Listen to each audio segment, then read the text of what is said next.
कहानी सुने। जिसकी लाठी उसकी भैंस। तो कहानी कुछ यूं है कि एक ब्राह्मण को कहीं से यजमानी में एक भैंस मिली।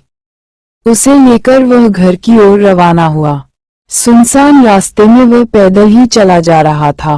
बीच रास्ते में उसे एक चोर मिला। उसके हाथ में मोटा डंडा था और शरीर से भी वो अच्छा तगड़ा था। उसने ब्राह्मण को देखते ही कहा, क्यों ब्राह्मण देवता, खूब दक्षिणा मिली लगती है, पर यह भैंस तो मेरे साथ जाएगी। ब्राह्मण ने झट कहा, क्यों भाई? चोर बोला, क्यों क्या, जो कह दिया सो करो। भैंस छोड़कर चुपचाप यहाँ से चलते बनो, वरना लाठी देखी है, तुम्हारी खोपड़ी के टुकड़े टुकड़े कर दूंगा। अब तो ब्राह्मण का गला सूख गया। हालांकि शारीरिक बल में वह चोर से कम नहीं था, पर खाली हाथ वह करे भी तो क्या करे। विपरीत समय में बुद्धिबल काम आया। ब्राह्मण बोला, ठीक है भाई, भैंस भले ही ले लो, पर ब्राह्मण की चीज यूं छीन लेने से तुम्हें पाप लगेगा।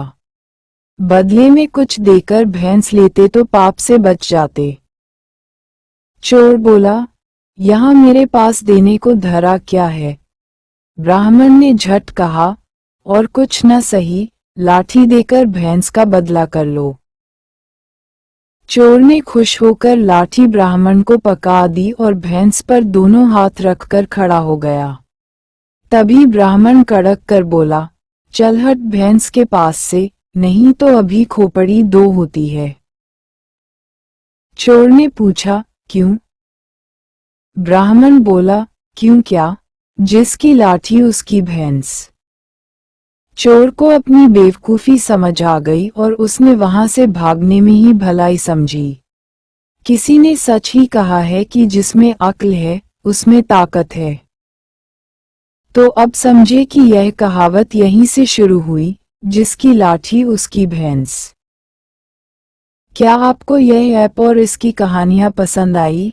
अगर हाँ, तो अपने दोस्तों और फैमिली के साथ जरूर शेयर करें।